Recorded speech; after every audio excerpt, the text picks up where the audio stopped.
You know, self love looks so different for every individual, and everyone goes about self love in different ways. Some may use outlets of like materialistic things, some may use creative outlets of writing and drawing, art. Um, which I do, but recently I had the most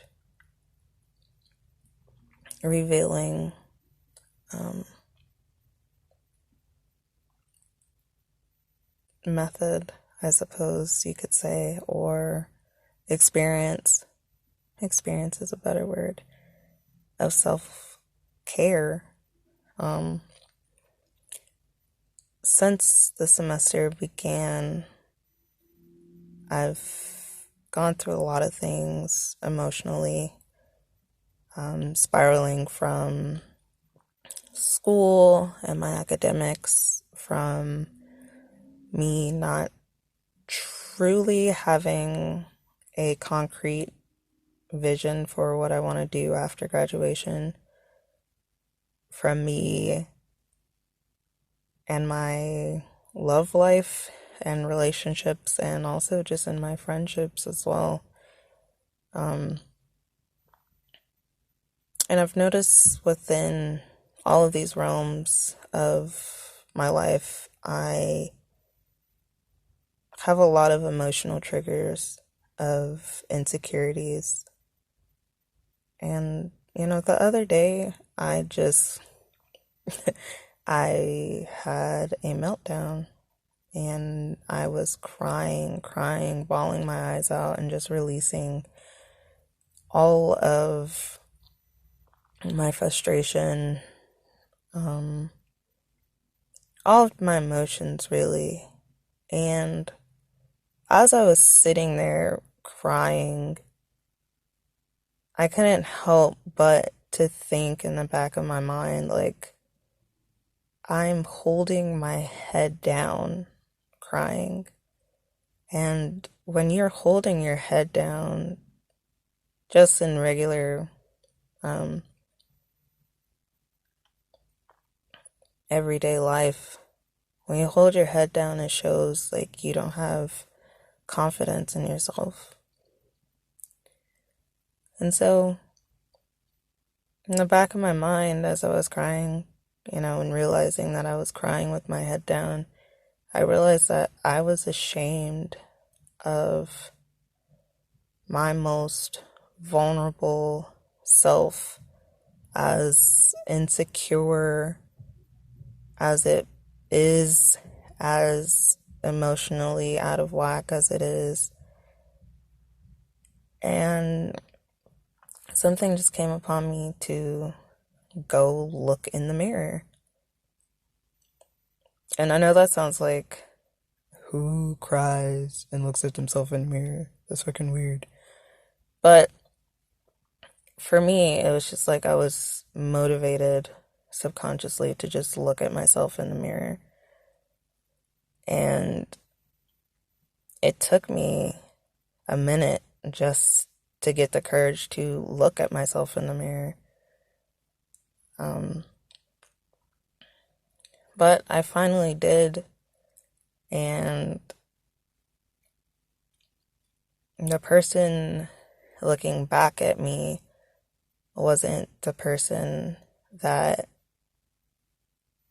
I am on the surface or on this physical realm of what other people see. I'm not that smiley woman. I'm not that girl who received multiple scholarships and went on a neuroscience conference. I'm not that girl that everyone admires, whatever.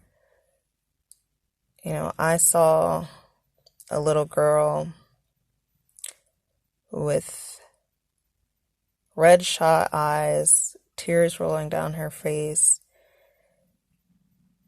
from all of her experiences of feeling inadequate, of feeling abandoned, of feeling rejected, of feeling unloved. And I realized that it was so awkward for me to see myself in my most vulnerable position because I didn't think that I was worth looking at or acknowledging or loving in my most vulnerable position.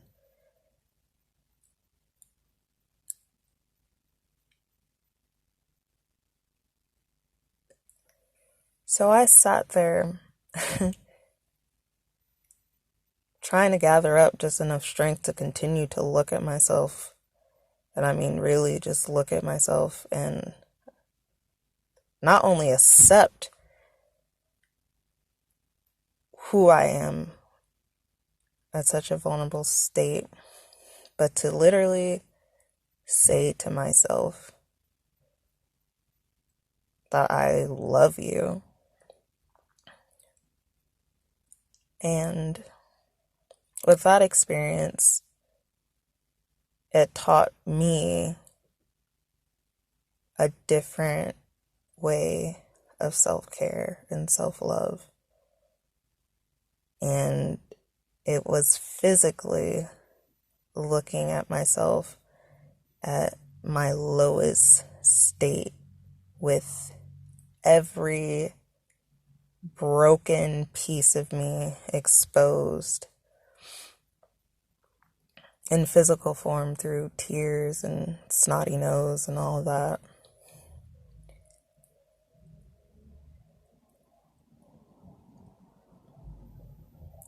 But me telling myself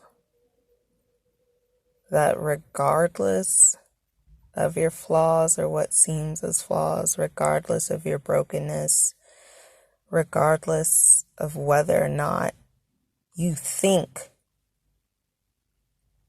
you're not worthy of loving in your most vulnerable state, you are more than worth loving, broken pieces and all. And so this is the next step of my journey, is healing all of those parts of me that I didn't like or that I suppressed the pain of. It's time to heal those areas of myself and to show tremendous amount of compassion and sympathy.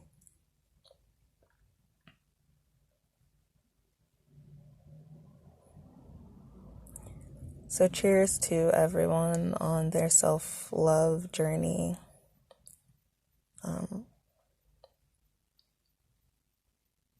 In whatever way you do it and however it looks like for you,